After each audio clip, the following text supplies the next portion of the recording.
बिस्मिल्लाहिर्रहमानिर्रहीम। कैसे हैं भैया आप लोग? रटना नहीं है, समझना है। SN textbook board, first year chemistry, new book, chapter number 4, states of matter, gas का पार्ट 2 हम करने जा रहे हैं। ठीक है, कॉपी पेंसिल ले लीजिए, लेक्चर को नोट करना है और मुस्कुराते रहना। ठीक है भाई। यूनिटरी मेथड, फिर आप लोगों को बता दूं, यूनिटरी मेथड जो है वो आपको डिस्टर्ब करेगा। बार बार समझा रहा हूँ, यूनिटरी मेथड के ऊपर अपनी ग्रिप कर लीजिए, ग्रिप कर लीजिए, ग्रिप कर लीजिए। स्टोइकियोमेट्री पार्ट 1, पार्ट 2, शुरू के ही पार्ट्स के अंदर यूनिटरी मेथड को मैंने बार बार डिस्कस किया है। इसमें भी आप यूनिटरी मेथड को ही देखेंगे। ये जो आपके पास टॉपिक है, प्रेशर एंड इट्स यूनिट, ये वाला है, प्रेशर एंड इट्स यूनिट, ये टॉपिक है। ठीक है भाई। इसके अंदर कन्वर्जन भी होगी। ये आपकी बुक की पेज नंबर 77 पे मौजूद है, पेज नंबर 77 पे मौजूद है। प्रेशर होता क्या है? सबसे पहले ये बात कि प्रेशर होता क्या है। ये फोर्स है एक। कौन सी फोर्स? वो फोर्स जो एरिया पर एक्ट करे, force which acts on area, बस टू द पॉइंट। प्रेशर जो है उस फोर्स को कहा जाता है। समझ आ गई बात? इसको हम इस तरह से लिखते हैं कि प्रेशर जो है वो बराबर है फोर्स अपॉन एरिया। अब एरिया किसको कहा जाता है? आपको पता है हमारी दुनिया पूरी 3D है, 3 डायमेंशन है। हमारी पूरी ज़मीन पे आसमान, सितारे, सैयारे, बड़ी बड़ी चीज़ों से लेकर छोटे छोटे पार्टिकल्स तक सब 3D हैं, यानी कि 3 डायमेंशनल हैं। 3 डायमेंशंस, 3 अतराफ में हर वजूद बिखरा हुआ है। मैं हूँ, आप हो, ये मार्कर है या ये बोर्ड है। सब 3 हिस्सों में, 3 डायमेंशंस में, 3 अतराफ में जो है वो हर चीज़ का वजूद बिखरा हुआ है। ठीक है। तो एरिया क्या है? एरिया जो है वो सिर्फ, और वो जो 3 डायमेंशंस हैं, 3D जिसको कहा जाता है, 3 डायमेंशंस वो कौन कौन सी हैं? Length multiply by breadth multiply by height, जिसको हम नॉर्मली वॉल्यूम भी कहते हैं। जिसको हम क्या कहते हैं? वॉल्यूम भी कहते हैं। तो अगर आप किसी ऑब्जेक्ट के वॉल्यूम की बात कर रहे हैं तो इनडायरेक्ट वे में असल में आप उसके तीनों डायमेंशंस की बात कर रहे हैं। समझ में आ गई बात? और तीनों डायमेंशन में से एक डायमेंशन कौन सी है? लेंथ, ब्रेड्थ, और तीसरी कौन सी है? हाइट। एरिया में सिर्फ आप इन 2 को ले लीजिए, लेंथ मल्टीप्लाई बाय ब्रेड्थ। आप इस बोर्ड को देख लीजिए, क्या इसकी लंबाई है? क्या इसकी चौड़ाई है? बिल्कुल है। इसकी लंबाई भी है, इसकी चौड़ाई भी है, और इसकी ऊंचाई, इसकी थिकनेस भी है। अगर मैं इस बोर्ड के एरिया की बात कर रहा हूँ तो इसका मतलब मैं सिर्फ इसकी लंबाई और चौड़ाई की बात कर रहा हूँ, इसकी थिकनेस की, इसकी हाइट की बात नहीं कर रहा। तो इसका मतलब मैं बोर्ड के एरिया की बात कर रहा हूँ। ठीक है, बोर्ड की लंबाई और चौड़ाई की बात कर रहा हूँ। ठीक है। दूसरे लफ्ज़ों में आमतौर पर इसको हम एक और नाम दे सकते हैं, सरफेसिस के ऊपर जो फोर्स एक्ट करती है उसको, सरफेसिस के ऊपर, जैसे ये भी सरफेस है एक। ठीक है। तो वो फोर्स जो कि सरफेसिस पे एक्ट करे, वो फोर्स जो कि एरिया पे एक्ट करे, या वो फोर्स जो कि लेंथ और ब्रेड्थ पर एक्ट करे, उसको हम प्रेशर कहते हैं। प्रेशर के बहुत सारे यूनिट्स हैं। ठीक है। क्योंकि हम स्टेट्स ऑफ मैटर में सिर्फ गैस के हवाले से बात कर रहे हैं, तो गैस आपको पता है, काइनेटिक मॉलिक्यूलर थ्योरी के अंदर आपको ये बात पता लग चुकी है कि गैस जो है वो किससे मिलके बनती है? पार्टिकल्स से मिलके बनती है, जिनको मॉलिक्यूल कहते हैं, जिनको मॉलिक्यूल कहते हैं। मॉलिक्यूल भी a type of particle, a type of particle, particle की एक टाइप ही है। ज़र्रात की बहुत सारी किस्में हैं। एटम भी पार्टिकल है, इलेक्ट्रॉन, प्रोटॉन, न्यूट्रॉन भी पार्टिकल है, और मॉलिक्यूल जो है ये भी पार्टिकल है। ये क्या है? ये क्योंकि पार्टिकल की एक टाइप है इसलिए बहुत ज़्यादा छोटा है, बहुत ज़्यादा छोटा है। लेकिन ये शुरू में ही मैं बात बता चुका हूँ कितनी भी बड़ी ऑब्जेक्ट हो, भले कितना भी छोटा ऑब्जेक्ट हो, सेल हो, एटम हो, मॉलिक्यूल हो, इलेक्ट्रॉन, प्रोटॉन, न्यूट्रॉन हो, किसी भी किस्म का पार्टिकल है, वो 3D तो है, वो 3D तो है। ठीक है, अब इस 3D में से 2D आप ले लीजिए। तो इस मॉलिक्यूल जो है, फॉर एग्जांपल अगर ये मॉलिक्यूल है एक बॉल की तरह, तो इसकी भी जो है वो लंबाई भी है, चौड़ाई भी है और ऊंचाई भी है, लेंथ है, ब्रेड्थ है और हाइट है। लेकिन हम सिर्फ 2D की बात करेंगे, लेंथ और ब्रेड्थ की बात करेंगे, हाइट की बात नहीं करेंगे। जब भी ये एक मॉलिक्यूल, और गैस के मॉलिक्यूल्स कहाँ पर होते हैं, गैस फ्रीली मूव नहीं करती है, आपको पता है, फ्रीली मूव करती है, और इसी वजह से गैस को हम जो है वो कंटेनर्स में बंद करके रखते हैं। गैस को हम कंटेनर्स में बंद करके रखते हैं। जब ये जो कंटेनर है जिसके अंदर ये गैस मौजूद है, और ये जो पार्टिकल हैं, ये जो गैस के मॉलिक्यूल्स हैं, ठीक है, तो ये क्या करेंगे कि ये मुसलसल हरकत में है, ये मुसलसल हरकत में है, कभी यहाँ जा रहे हैं, कभी वहाँ जा रहे हैं, और जाके ये किससे टकरा रहे हैं, वॉल से, इस कंटेनर की वॉल से भी टकरा रहे हैं। ठीक है, अब वॉल जो कंटेनर की होगी, चाहे बोतल की होगी या बॉक्स की, डब्बे की होगी, एक बात तो तय है कि ये वॉल जो है ये भी असल में एक सरफेस ही है। चाहे आप जो ट्यूब होती है टायर के अंदर ट्यूब को भी देखें तो वो भी भले गोल है लेकिन है सरफेस वो।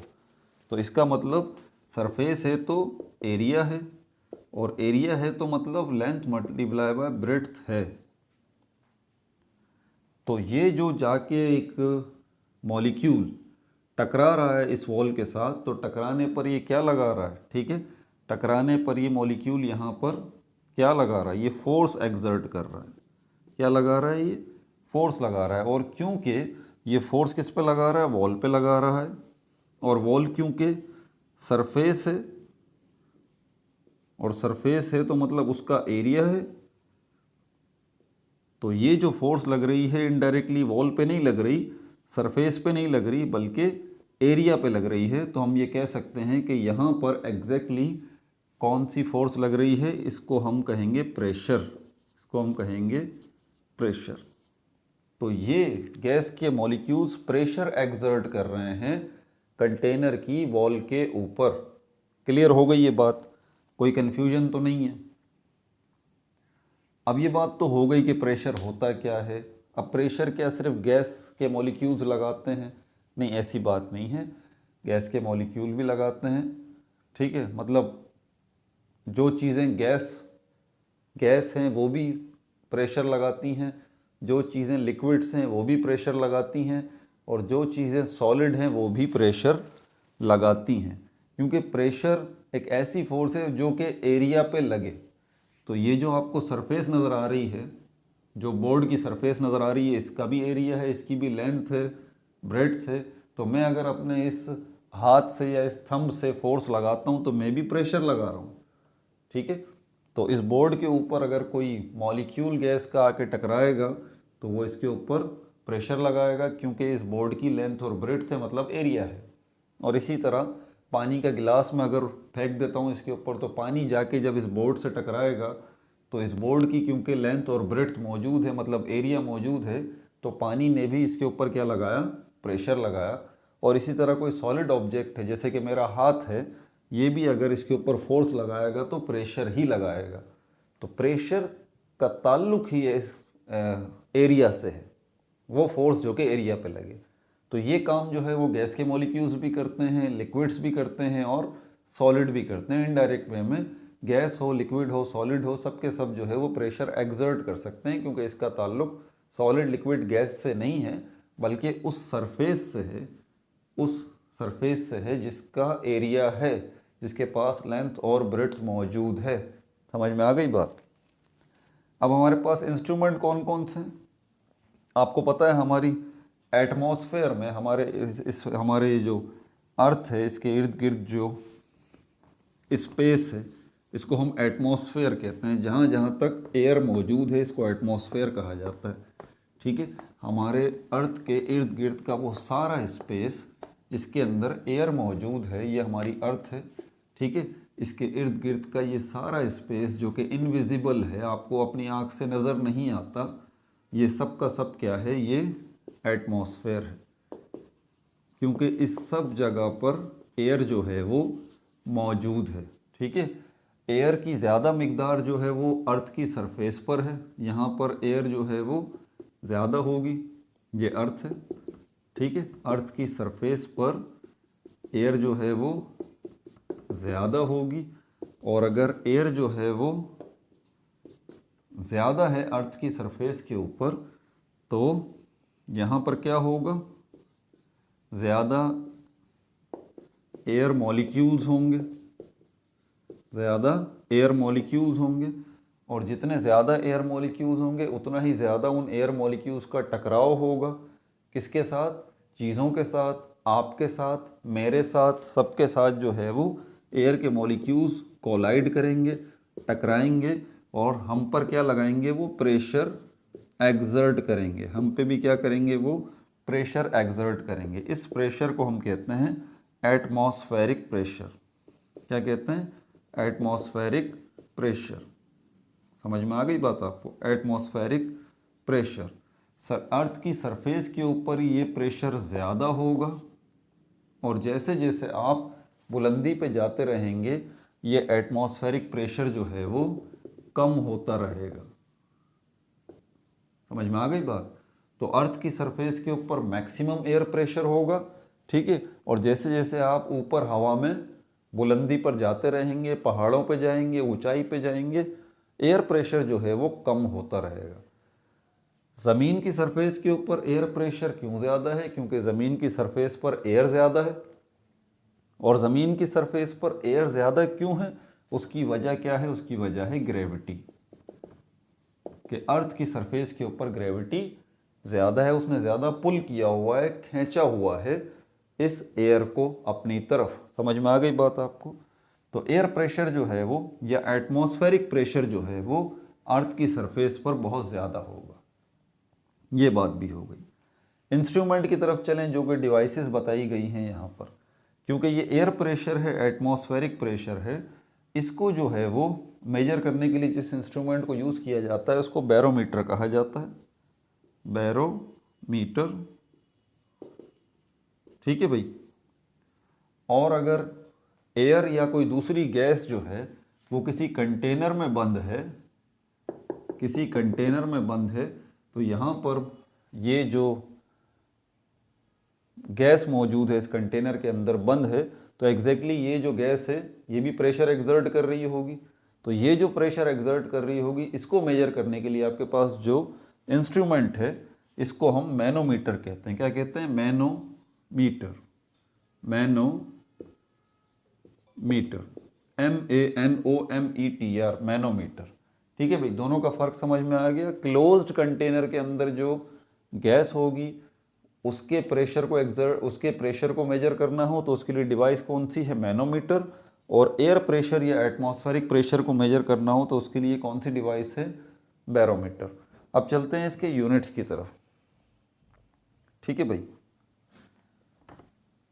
डेंसिटी का भी ज़रा कॉन्सेप्ट समझ लीजिएगा। डेंसिटी वर्ड का मतलब होता है गाढ़ापन, ठीक है। जो चीज़ जितनी ज़्यादा गाढ़ी होती है, डेंस होती है, जितनी ज़्यादा कोई चीज़ गाढ़ी होगी, गाढ़ी, इसको प्रोनाउंस करना भी थोड़ा मुश्किल हो रहा, गाढ़ी, ठीक है, गाढ़ी, तो क्या होगा, उसका मास भी जो है वो ज़्यादा होगा। जाहिर सी बात है। आप दूध, पानी और हनी को ले लीजिए, एक ही गिलास के अंदर 3 गिलास हैं, ठीक है। आप देखें यहाँ पर हनी जो है वो भी 1 गिलास है, मिल्क जो है वो भी 1 गिलास है, और वाटर जो है वो भी 1 गिलास है। तीनों का वज़न आपको पता लग जाएगा। पानी जो है वो सबसे हल्का होगा, उससे वज़नी मिल्क का गिलास होगा, उससे वज़नी जो है वो शहद का गिलास होगा, ठीक है। वजह क्या है, क्यों वज़न ज़्यादा है, उसकी वजह ये है कि इसकी डेंसिटी सबसे कम है पानी की, उससे ज़्यादा मिल्क की डेंसिटी है, और उससे ज़्यादा जो है वो हनी, शहद की डेंसिटी है। इसीलिए वज़न का भी फ़र्क है, हालांकि मिकदार जो है वो सेम है। समझ में आ रही है बात आपको। तो यहाँ पर अब हम एटमॉस्फेरिक प्रेशर की बात करते हैं, ठीक है। तो एटमॉस्फेरिक प्रेशर जो है वो ज़्यादा क्यों है? क्योंकि एयर के मॉलिक्यूल्स बहुत ज़्यादा हैं, और एयर के मॉलिक्यूल्स कहाँ पर ज़्यादा हैं? अर्थ की सरफेस के ऊपर ज़्यादा हैं, क्योंकि वहाँ पर ग्रेविटी ज़्यादा है और उसके नतीजे में डेंसिटी जो है वो ज़्यादा है। अब देखें, ज़्यादा की अगर बात करें तो डेंसिटी ज़्यादा है, ठीक है। तो इसका मतलब क्या हुआ कि ग्रेविटी ज़्यादा है, और ग्रेविटी अगर ज़्यादा है तो इसका मतलब क्या हुआ कि सरफेस के ऊपर, सरफेस ऑफ अर्थ की सरफेस के ऊपर जो है वो, अर्थ की सरफेस के ऊपर एयर प्रेशर ज़्यादा है। तो एयर प्रेशर के ज़्यादा होने की वजह क्या है कि एयर प्रेशर जो है वो इसलिए ज़्यादा है क्योंकि एयर जो है वो क्या है? एयर जो है वो उसकी डेंसिटी बहुत ज़्यादा है। और एयर की डेंसिटी क्यों ज़्यादा है? क्योंकि एयर बहुत ज़्यादा है। और उसकी वजह क्या है? उसकी वजह ग्रेविटी बहुत ज़्यादा है। कहाँ पर ज़्यादा है? अर्थ की सरफेस के ऊपर। तो जितनी बुलंदी के ऊपर आप जाएंगे फिर डेंसिटी जो है उसकी कम होती रहेगी, ठीक है।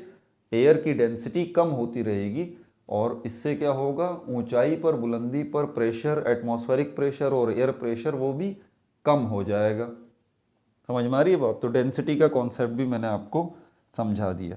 अब चलते हैं ज़रा इसकी तरफ कि ये जो यूनिट हैं इसके, आप इनको भी देख लीजिए, और आगे जो एग्जाम्पल है उसकी कन्वर्जन को भी समझ लीजिए, और यूनिटरी मेथड के कॉन्सेप्ट को भी समझ लीजिए। बेहद अहम वीडियो है आपके लिए, वरना प्रेशर का कॉन्सेप्ट आपको बहुत ज़्यादा डिस्टर्ब करने वाला है। आगे भी ये प्रेशर का कॉन्सेप्ट बहुत सारी जगहों पे आपको काम देगा, फिज़िक्स में, बायोलॉजी में और केमिस्ट्री में तो देगा ही देगा, ठीक है। अब यहाँ पर आगे चलते हैं, इसमें और मज़ीद क्या क्या बात की गई है। इसके यूनिट्स की तरफ अगर हम चलें तो यहाँ पर इसके बहुत सारे यूनिट्स हैं। एटमॉस्फेरिक, जिसको एटीएम कहा जाता है इन शॉर्ट, ये भी एक यूनिट है। पास्कल जो है, जिसको इन शॉर्ट पीए कहा जाता है, ये भी एक यूनिट है। एम ऑफ एच जी, ठीक है, ये शॉर्ट ही है, तो एम ऑफ एच जी ये भी एक यूनिट है, ठीक है। इसके अलावा न्यूटन पर स्क्वायर मीटर, ये भी एक यूनिट है। इसके अलावा पीएसआई के फुल वर्ड बनते हैं पाउंड पर स्क्वायर इंच, पाउंड पर स्क्वायर इंच इसके फुल वर्ड हैं। पाउंड जो है वो आपको पता है वज़न का यूनिट है, लेकिन सीजीएस सिस्टम में पहले जो सिस्टम चलता था, CGS system, centimetre gram foot system, जो पहले मेजरमेंट का दुनिया में राइज था, सीजीएस सिस्टम, पाउंड जो है फोर्स का यूनिट हुआ करता था। पाउंड जो है वो फोर्स का यूनिट हुआ करता था। बहरहाल यहाँ पर मैंने आपके लिए जो है वो सारे यूनिट्स जो हैं वो लिख दिए हैं, ठीक है भाई। पीएसआई भी लिख दिया है मैंने आपके लिए। तो पहला जो है वो एटमॉस्फेरिक, एटीएम ये भी यूनिट है, पास्कल भी यूनिट है, एम ऑफ एच जी ये भी यूनिट है, न्यूटन पर स्क्वायर मीटर ये भी एक यूनिट है, और पीएसआई ये भी एक यूनिट है, ठीक है भाई। एक यूनिट और है जिसको हम टॉर कहते हैं, TOR, टॉर, ये भी एक यूनिट है। टोटल 6 यूनिट आपके सामने आ गए। ये आपको लिखने पड़ेंगे, ठीक है, क्योंकि इनकी कन्वर्जन आगे आ रही है, वो बहुत ज़्यादा आपको डिस्टर्ब करेगी। 1 एटमॉस्फेरिक प्रेशर जो है वो 1 एटमॉस्फेरिक प्रेशर जो है वो 760 mm ऑफ एच जी के बराबर है। नोट करते रहिए ज़रा इसको, ये आगे कन्वर्जन में आपके बहुत काम आएगी, ठीक है। यहाँ तक हो गया। आगे फिर मैं एक और चीज़ लिखवा दूँ। 1 एटमॉस्फेरिक प्रेशर जो है वो 760 टॉर के बराबर भी है। 1 एटमॉस्फेरिक प्रेशर जो है वो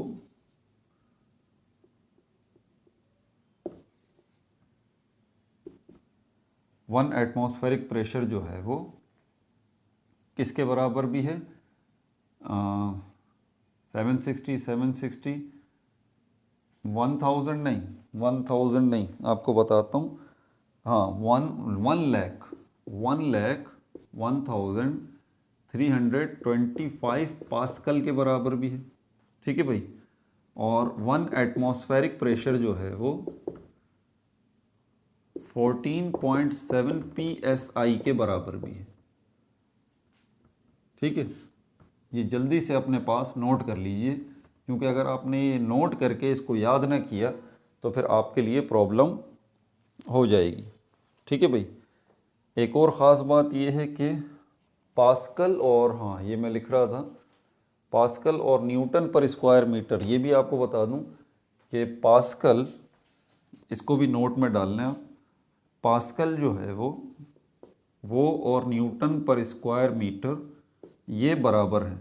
तो यहाँ पर अगर हम देखें कि 1 एटमॉस्फेरिक प्रेशर जो है 101325 पास्कल के बराबर है, तो इसका मतलब यहाँ पर अगर आपसे कोई पूछे कि 1 एटमॉस्फेरिक प्रेशर जो है वो कितने न्यूटन पर स्क्वायर मीटर के बराबर है, तो आप कह सकते हैं कि 1 एटमॉस्फेरिक प्रेशर जो है वो पास्कल कितने, 1,01,325, 1,01,325 न्यूटन पर स्क्वायर मीटर के बराबर है।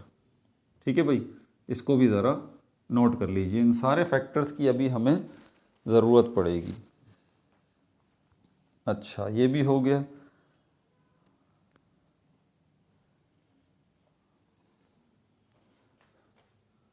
और टॉर में अगर हम देखें, टॉर रहता है ना, टॉर को भी ज़रा हम यहाँ पर लिख लेते हैं साथ ही। 1 एटमॉस्फेरिक प्रेशर 760 टॉर के बराबर, 760 टॉर के बराबर।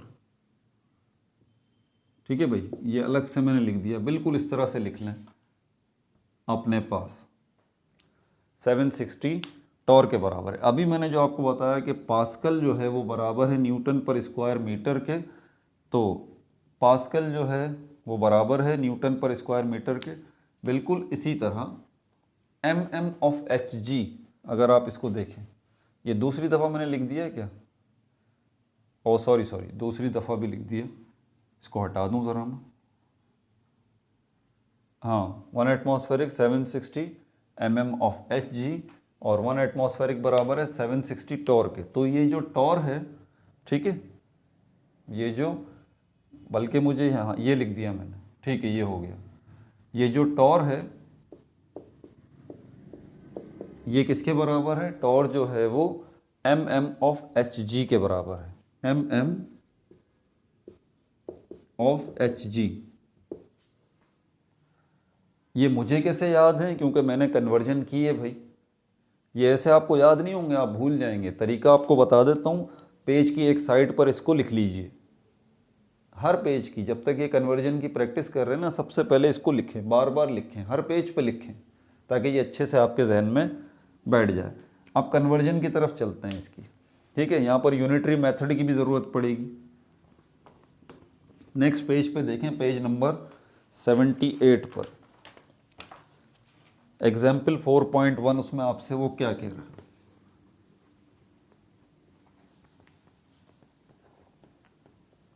और आपने इस टेक्निक को समझना है कि मैं ये कन्वर्जन कर कैसे रहा हूँ। एग्जाम्पल 4.1, अब मैं लिखूँगा नहीं यहाँ पर एग्जाम्पल 4.1, सिर्फ यहाँ पर ओरल पढ़ रहा हूँ। आप PDF खोल लें या इसकी बुक खोल लें तो आपको नज़र आ जाएगी। इसके सोल्यूशन की तरफ मत देखिएगा, फॉर गॉड सेक इसके सोल्यूशन की तरफ मत देखिएगा। आप सिर्फ इसकी एग्जाम्पल को पढ़ लें, मैं भी पढ़ रहा हूँ। सोल्यूशन नहीं देखना है, क्योंकि जिस तरीके से बुक में सोल्यूशन करवाया हुआ होता है ना, वो आपके दिमाग के फ्यूज़ उड़ा देगा। ठीक है, जैसे मैं आपको बता रहा हूँ, पहले आप इस पर अपना हाथ सेट कर लें, फिर आपको बुक के सोल्यूशंस भी समझ आ जाएंगे। ठीक है, आप चाहें तो मेरे बताए हुए तरीके को एज इट इज़ अपने एग्ज़ाम में भी लिख सकते हैं, एंट्री टेस्ट में भी लिख सकते हैं, रिजल्ट आपका वही आएगा। अब यहाँ पर वो बता रहा है the pressure of a gas filled in automobile tyre. Automobile tyre यानी किसी कार का टायर है, उसके अंदर हवा भरी गई है। ठीक है, तो वो जो हवा भरी गई है उस कार के टायर के अंदर, वो एग्जैक्टली प्रेशर भी लगाएगी। तो वो बता रहे कि ये जो आप कारों में या गाड़ियों में, मोटरसाइकिलों में जो हवा भरते हैं तो उसका भी यूनिट होता है, वो होता है PSI, पाउंड पर स्क्वायर इंच। ठीक है, तो यहाँ पर जो है वो कितनी हवा भरी गई है उस गाड़ी के टायर के अंदर, उसके अंदर हवा भरी गई है 32.8 PSI, 32.8 पाउंड पर स्क्वायर इंच, इतनी हवा भरी गई है। हवा की मिकदार को भी असल में वो हवा जो टायर के अंदर होती है और प्रेशर लगा रही होती है उससे मेजर किया जाता है हवा की मिकदार को भी। अब आपको उसने बता दिया है कि कार के टायर में हवा जो भरी गई है उसका प्रेशर क्या है 32.8 पाउंड पर स्क्वायर इंच। अब ये आपसे क्या बोल रहा है कि ये जो हवा भरी गई है इस कार के टायर में, ठीक है, PSI में जो कि 32.8 है, आप इसको कन्वर्ट कर दीजिए पहले एटमॉस्फेयर में, इस यूनिट में कन्वर्ट कर दें। ठीक है, तो अब ज़रा यूनिटरी मेथड को दोबारा अपने जहन में रिकॉल कर लें। मैंने कहा है कि 1 एटमॉस्फेरिक प्रेशर कितने PSI के बराबर है, आप ज़रा याद कर लीजिए, कितना है 14.7। लेकिन आपने इससे शुरू नहीं करना, ये बात मेरी जहन नशीन कर लीजिए। जब भी आप यूनिटरी मेथड को इस्तेमाल करेंगे, ठीक है, तो आप ये शुरुआत जो करेंगे ना, जो स्टार्ट आप लेंगे यूनिटरी मेथड का, जो स्टार्ट आप लेंगे वो किससे लेंगे? आप उस वैल्यू से लेंगे जो कि आपको गिवन है, आपको PSI में गिवन है, तो आपने इससे ही स्टार्ट लेना है।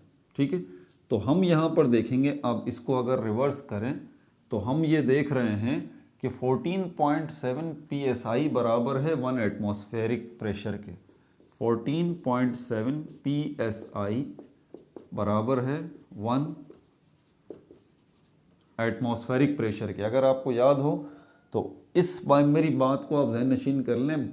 मेजॉरिटी बच्चे जो यूनिटरी मेथड में गलती करते हैं उसकी वजह यही होती है कि वो स्टार्ट उनको लेना नहीं आ रहा होता। भाई स्टार्ट अगर आपको लेना है तो सिंपली आप ये देख लें कि किसकी वैल्यू आपको गिवन है और किसकी वैल्यू पूछी जा रही है। जिसकी वैल्यू गिवन है आपने उसको शुरू में रखना है बस, ठीक है, और जिसकी पूछी जा रही है उसकी खुद ब खुद इक्वल के बाद आ जाएगी। ठीक है, तो अब हम इक्वलिटी को देखते हैं। तो 14.7 PSI बराबर है 1 एटमॉस्फेरिक प्रेशर के। तो अब जो गिवन है हमारे पास 32.8 PSI, इसको अगर हमें फाइंड आउट करना है तो फिर क्या करेंगे हम यहाँ पर, स्टेप नंबर 2 पे हम 1 फाइंड आउट करते हैं। पता है ना आपको 1, तो स्टेप नंबर 2 पे हमें पता है 14.7 PSI जो है 1 एटमॉस्फेयर के बराबर है। तो 1 PSI कितने एटमॉस्फेरिक प्रेशर के बराबर होगी? तो सेकंड स्टेप अगर आपको याद हो यूनिटरी मेथड का कि ये जो नंबर होता है यहाँ पर जो भी लिखा हो हम इसको दोबारा लिखते हैं, डिवाइड का निशान लगाते हैं और इसी लाइन के शुरू में जो नंबर होता है इसको हम यहाँ लिख देते हैं 14.7। ठीक है, ये देखें स्टेप नंबर 2 1 से शुरू किया, इक्वल का निशान लगाया, इक्वल के बाद जो नंबर है उसको यहाँ लिखा, डिवाइड का निशान लगाया और इसी पहली लाइन के शुरू में जो नंबर लिखा है उसको यहाँ रखें और अब डिवाइड कर दें आप। तो 1 को मैं डिवाइड कर रहा हूँ 14.7 पे, देखें इसका क्या जवाब आता है। 1 डिवाइडेड बाय 14.7, मेरे पास जवाब आ रहा है 0.0680, 0.0680 ATM। ठीक है भाई, यूनिटरी मेथड का सेकंड स्टेप हो गया। थर्ड स्टेप जो होता है वो आपकी एक्चुअल गिवन वैल्यू का होता है। हम ये बात जानते हैं 14.7 PSI 1 एटमॉस्फेरिक के बराबर है। 1 PSI जो है वो 0.068 एटमॉस्फेरिक प्रेशर के बराबर है। अब अपनी एक्चुअल वैल्यू को आप जिस पे आप जानना चाहते हैं कि 32.8 PSI कितने एटमॉस्फेरिक प्रेशर के बराबर है, जो सेकंड नंबर पे सेकंड स्टेप पे आपकी वैल्यू आपने फाइंड आउट की है उसको दोबारा लिख दीजिए 0.0680 मल्टीप्लाई का निशान लगाइए और आपकी गिवन वैल्यू जो है उसको वहाँ पे रख दीजिए 32.8, दोबारा इक्वल का निशान लगा रहा हूँ 32.8 से मल्टीप्लाई करेंगे। देखें आपके कैलकुलेटर पे भी आंसर अभी भी लिखा होगा, सिर्फ मल्टीप्लाई का निशान दबाएं और 32.8 जो है इसको आप लिखें 2.23 ATM। ये आपके पास जवाब आ गया। आखिर में आप रिज़ल्ट निकालना ना भूलें। रिज़ल्ट क्या सवाल था उसका, 32.8 PSI जो है वो कितने एटमॉस्फेरिक प्रेशर के बराबर है। तो रिज़ल्ट में आप लिखिए, जैसे बोल रहा हूँ वैसे करें। रिज़ल्ट में आप लिखें 32.8 PSI is equal to 2.231 ATM। That's it, ये आपका आंसर निकल आया। ठीक है भाई, अब चलते हैं अगले स्टेप की तरफ। आप अब देख सकते हैं इसके अंदर आपका जो बुक में जो जवाब है एग्जाम्पल में वहाँ पर भी 2.23 ATM लिखा हुआ है। ठीक है, मैंने 2.231 लिख दिया है, राउंड ऑफ करके पॉइंट के बाद 2 नंबर ले लें या 1, कोई फ़र्क नहीं पड़ता इससे। ठीक है, अब आगे चलें। अब वो ये बोल रहा है, अगला सवाल उसका है कि इसी 32.8 PSI को आपने एटमॉस्फेयर में कन्वर्ट करना है। एटमॉस्फेयर में कन्वर्ट कर चुके। अब वो बोल रहा है किस में करें आप, किलो पास्कल में करें। ये बात मत भूलिएगा कि उसने किलो पास्कल का कहा है, किलो पास्कल का। ठीक है, 1 किलो पास्कल 1000 पास्कल के बराबर है। यहाँ पर आपको डबल कन्वर्जन करनी पड़ेगी। डबल कन्वर्जन, पहले आप जो है वो 32.8 PSI को पास्कल में लेके आएंगे। ठीक है, फिर जो पास्कल में आपके पास वैल्यू आएगी उसको कन्वर्ट करेंगे आप किस में, किलो पास्कल में। ज़हन नशीन कर लें मेरी बात, पहले ही आपको डबल कन्वर्जन करनी पड़ेगी। तो हम यहाँ पर चलेंगे, फिर इसी वैल्यू का सहारा लेंगे और यहाँ पर हम अपना मैप देखते हैं। अब जो मामला है वो इसका है, पास्कल का। अब ये थोड़ा सा कॉम्प्लिकेटेड केस है। कैसे है, यहाँ हमें पता है कि 1 एटमॉस्फेरिक प्रेशर जो है वो 1,01,325 पास्कल के बराबर है और 1 एटमॉस्फेरिक प्रेशर ही 14.7 PSI के बराबर है।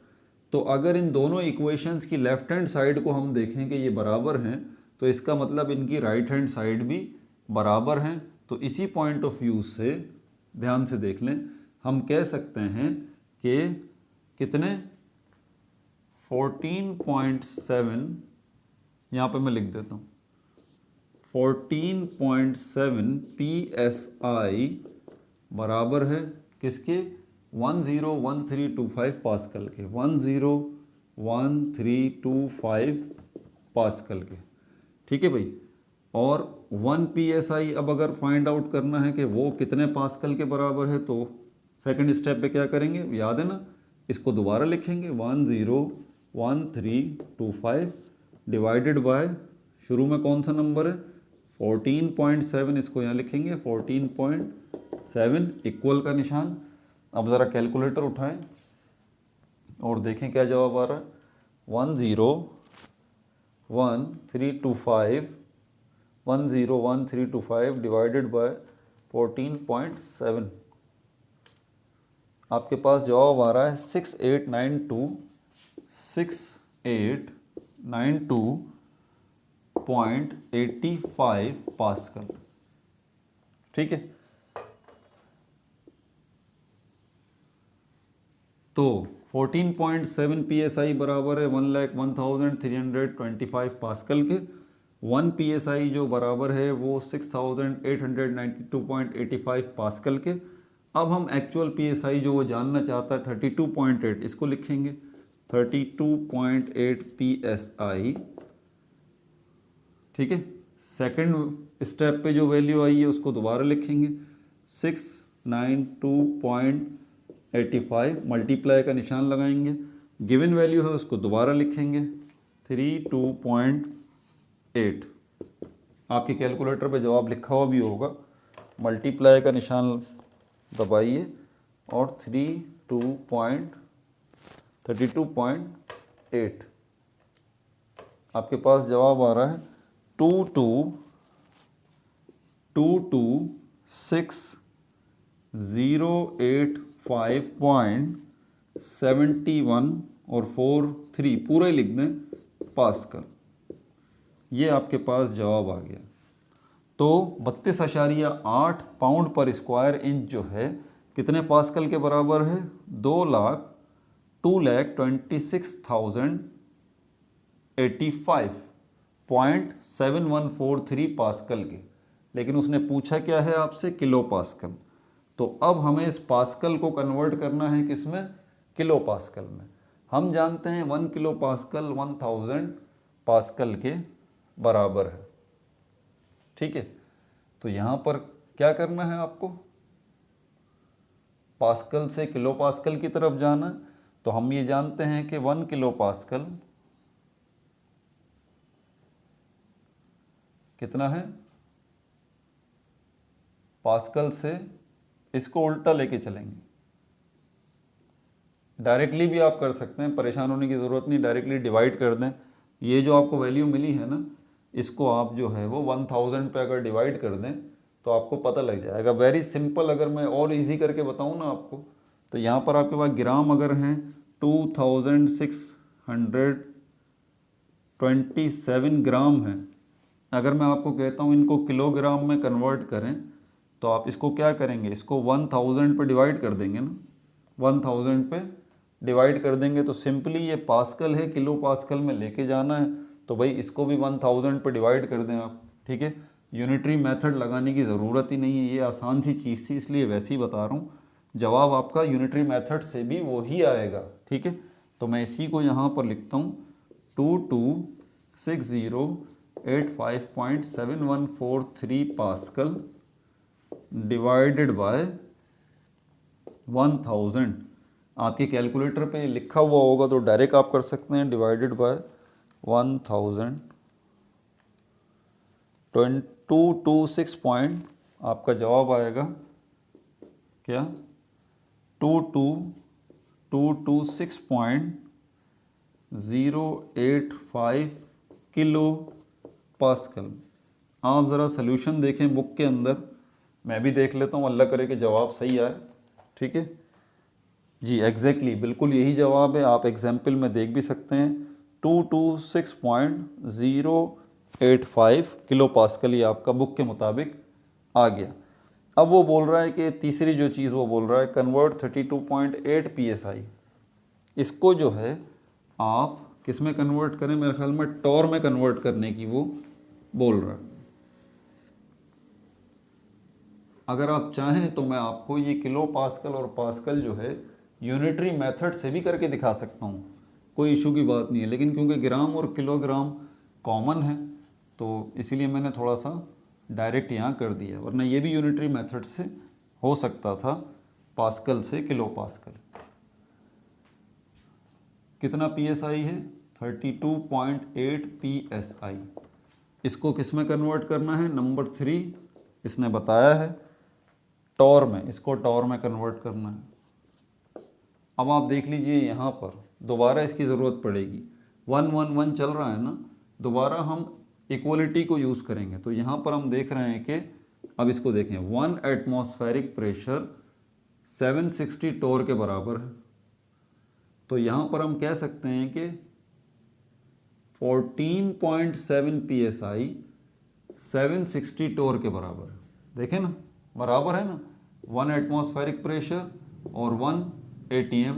तो यहाँ पर हम कह सकते हैं 14.7 PSI पाउंड पर स्क्वायर इंच कितने उसके बराबर है? 760 टॉर के। आपने देखा शुरू में मैंने किसको रखा है? जिसकी वैल्यू गिवन है, ठीक है। और जो फाइंड आउट करना है उसको मैंने इक्वल के बाद रखा है। ये है मेन चीज़ यूनिटरी मेथड के अंदर। अब 1 psi इसकी फाइंड आउट करना है तो 760 को दोबारा लिखेंगे, डिवाइड 14.7 करें इसको डिवाइड, क्या है 760 डिवाइडेड बाय 14.7 51.700 51.700 टॉर्क।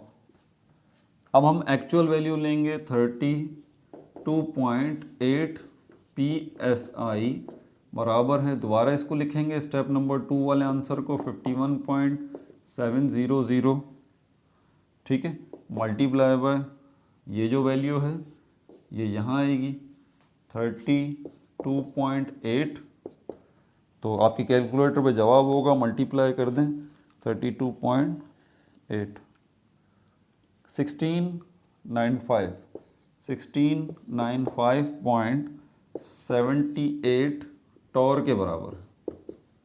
बुक में चेक करें कि एग्जाम्पल में आपका यही जवाब आ रहा है।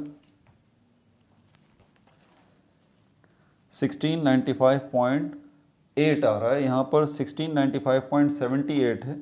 इसको राउंड ऑफ अगर आप करें ना तो ये यही जवाब बन जाएगा। अपना बहुत ज़्यादा ख्याल रखिएगा। पार्ट 2 हो गया, पार्ट 3 इसका जो है वो थोड़ा सा कॉम्प्लिकेटेड होगा, ठीक है। इसमें सेल्फ असेसमेंट भी मौजूद है, चार्ल्स लॉ, बॉयल्स लॉ और ग्राफिकल एक्सप्लेनेशन है एब्सोल्यूट वैल्यू की, इसको भी मैं समझाऊंगा, ठीक है। सेल्फ असेसमेंट भी करेंगे, उसके बाद एवोगैड्रोस लॉ, इसकी एग्जांपल्स वगैरह, उनकी तरफ भी हम चलेंगे। अपना बहुत ज़्यादा ख्याल रखिएगा। No like no subscribe, only share.